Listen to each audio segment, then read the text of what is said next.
it is more than my vindication. It was a vindication that indeed, alias Rene was telling the truth, na nagsinungaling si Ontiveros at nagtanim ng mga testigo upang wasakin ang mga personalidad kagaya ni Pastor Kibuloy at ni President Duterte. And yet she would like to make it appear na inosente siya, kami pang binaliktad. O ano ka ngayon? Oh, Eric. DOJ ang kanyang reklamo, Ma'am Lorraine. Go ahead. Eric, nakaano pa siya kung naalala niyo, naka all white pa siya noon. O, Yeah. diba? At saka parang she was indignant. Parang yung indignant na tinanong siya ni Winnie Monsod kung ano sila nung uyab niya ni Bocads. Parang gano'n, laging indignant, laging nagmamalinis ang putang inang to. Diba? Sampaling ko yan eh. Bakit kami ito sinasabi ni Ma'am Lorraine? Kasi nagpapatuloy po siya sa pagsisinungaling. Correct. Nagpapatuloy siya sa pag-abuso ng poder, pinagtatakpan pa niya ang mga magnanakaw at mandarambong sa katauhan ni Marcos at ni Romualdez at pinipigilan niya ang mga nagsisiwalat ng katotohanan.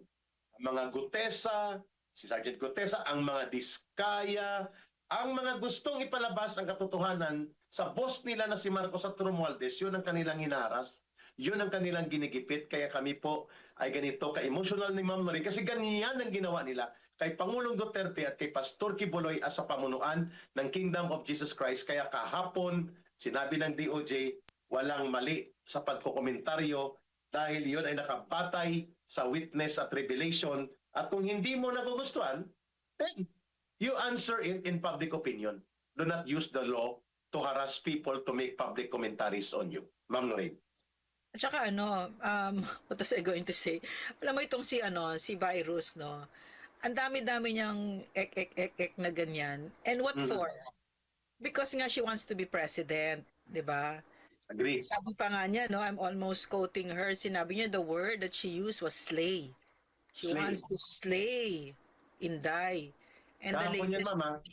Kahapon. Sabi niya, if we unite as an opposition, we can slay her. Yeah, that's correct. And then the survey came out, 97% is for Inday. 2% is for her. Wow, slay, di ba? Slay! Talagang, you know what talaga, it's really, I really find it totally amusing talaga when kasi she early on, nilabas na niya yung kanyang ambisyon. Para hindi niya matanggal yung init ng katawan niya. Walang papipigil talagang, gusto ko maging president! Parang gano'n. So sinabi niya kaagad na magpa-president siya. No? Parang ito din si John Vic Remulla. Para sila mga payaso, para mga ulul.